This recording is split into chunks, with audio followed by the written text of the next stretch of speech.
This problem we're going to look at two objects moving, and they're moving in different manners.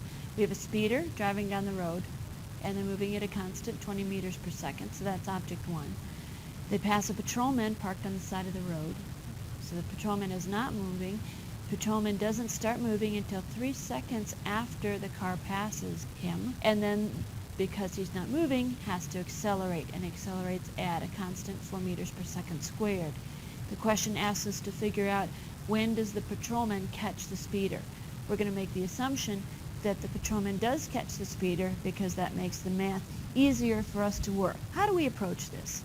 The first thing to do would be to identify what we have, and in addition to that, if I were solving this problem, I would probably draw some sort of motion map type line so I can keep track of where each of my moving objects is. So there's my motion map, there's my speeder, and the speeder is going at 20 meters per second. We'll make it 20.0 meters per second. Speeder has no acceleration because the speeder is traveling at a constant velocity. Patrolman has an initial velocity of 0 and has an acceleration of 4 meters per second squared. I'll keep the sig figs the same, so 3 and 3. Now, the patrolman starts here, time equals 0. If we're going to do a motion map, he sits for 3 seconds, so 1 second, 2 seconds, 3 seconds, and then starts moving to the right, accelerating. So we start out with dots close together.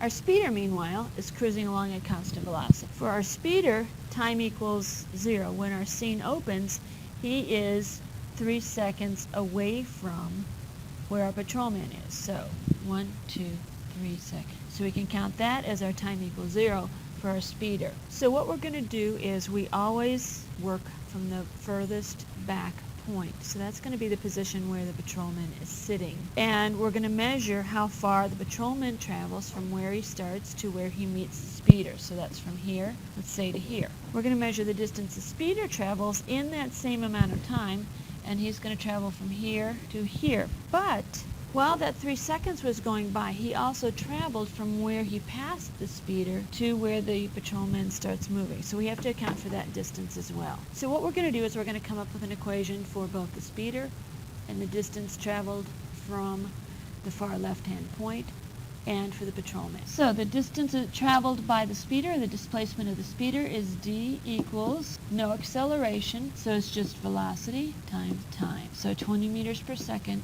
times t. For the patrolman, the distance he travels is one of the kinematic equations we're going to use. He has an acceleration, so it's 1/2 his acceleration times time squared. The rest of the kinematic is initial velocity times time. His initial velocity is 0, so this term is going to disappear. Now, we said we wanted to measure how far each of them traveled from the far left-hand point.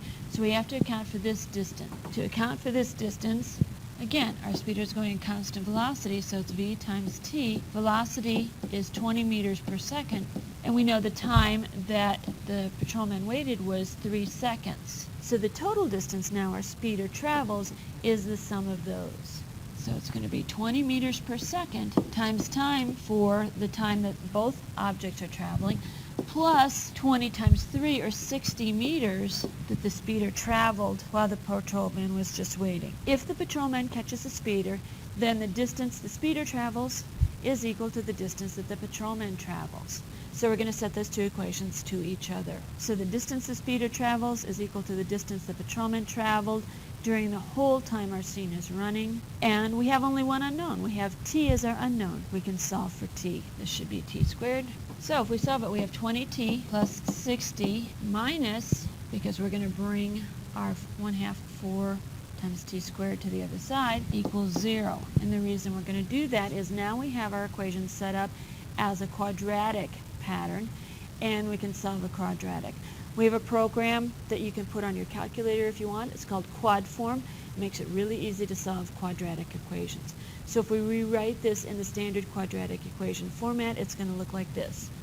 Negative 2t squared plus 20t plus 60 equals 0. When we solve quadratics, we have two solutions. I will expect you to write both solutions down every time you do a quadratic equation. Sometimes both will be positive. Sometimes one's positive, one is negative. You want to include both of them, because when they are both positive, you need to figure out which one to use. If you're not in the habit of writing both answers down, you may miss one. So in this case, we have time equal to either 12.4 seconds or negative 2.42 seconds. This one, it's easier to tell because we can't have negative time. So the time it takes for the patrolman to catch the speeder is 12.4 seconds. And we know that the patrolman catches the speeder because we have an actual result. If we go back to our original question, when does the patrolman catch the speeder? Now we have an answer. The patrolman catches the speeder when? 12.4 seconds after he starts moving. So there's our answer. These two graphs show a position time graph on the top. So the straight line is our speeder going at a constant velocity. The curved line, the parabolic curve, is our patrolman. Starts out at slow velocity and gradually increases, going faster and faster.